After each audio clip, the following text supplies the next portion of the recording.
و در رابطه با گفتگوها هم چشمانداز این روند رو تلاش کردیم با هدایت و راهنمود مقام معظم رهبری این روند رو طوری مدیریت بشه که انشالله از این بحث نه جنگ نه صلح در بیاییم که اگر این اتفاق هم رخ بده اون وقت خیلی راحت‌تر خواهیم توانست این موانع رو از سر راه برداریم. Nananatiling positibo si Iranian President Masoud Pezeshkian sa ginagawang pag-uusap ng Iran at Estados Unidos sa Geneva kaugnay ng nuclear program ng Iran.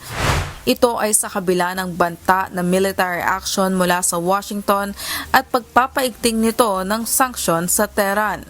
Pinangunahan ni Iranian Foreign Minister Abbas Araghchi ang delegasyon na dumating sa Switzerland.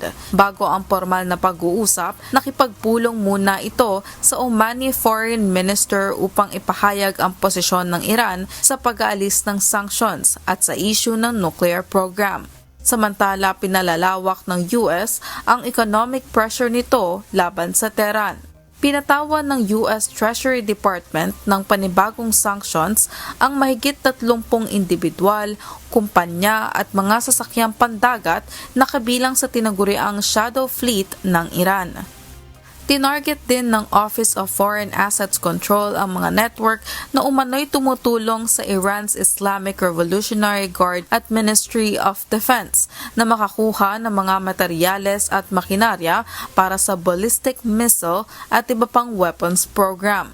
Ayon kay US Treasury Secretary Scott Bessent, sinasamantala umano ng Iran ang global financial system upang maipagpatuloy ang ilegal na pagbebenta ng langis at suportahan ang mga kaalyadong grupo. Sa kanyang State of the Union address, muling inakusahan ni US President Donald Trump ang Iran na nagpapatuloy sa kanilang sinister nuclear ambitions at binigyang diin na hindi niya papayagan ang Tehran na magkaroon ng nuclear weapon.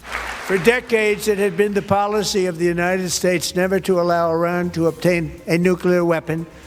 Many decades. They were warned to make no future attempts to rebuild their weapons program, in particular nuclear weapons. Yet they continue starting it all over. We wiped it out and they want to start all over again.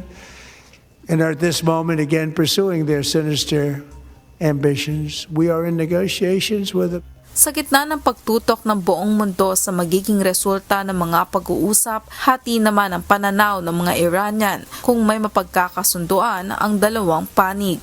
جنگ که 100%، من نظرم که 100% جنگ شد، چون اصلا این روندی که میره غیر از جنگ. آمریکایی‌ها همه اینا فیلمه، نمیتونن کاری بکنن. جنگ نمیشه و مذاکره انجام میشه، جنگی هم در کار نیست. Ang iba nag-aalala sa posibleng epekto kung matutuloy sa digmaan ang mga pag-uusap. ترامپ صحبت کرد گفت برای ایران خیلی بد میشه حتی میشه و ملت خیلی در عذابن ملت الان هم در عذابن الان تکلیفمون معلوم بشه اینوری هستیم اونوری هستیم. Nais ng Amerika na matigil ang kahit anong proseso ng uranium enrichment sa Iran. Gayunman, ilang ulit na rin iginiit ng Tehran na ang nuclear program na ito ay para sa mapayapang layunin lamang at produksyon ng enerhiya.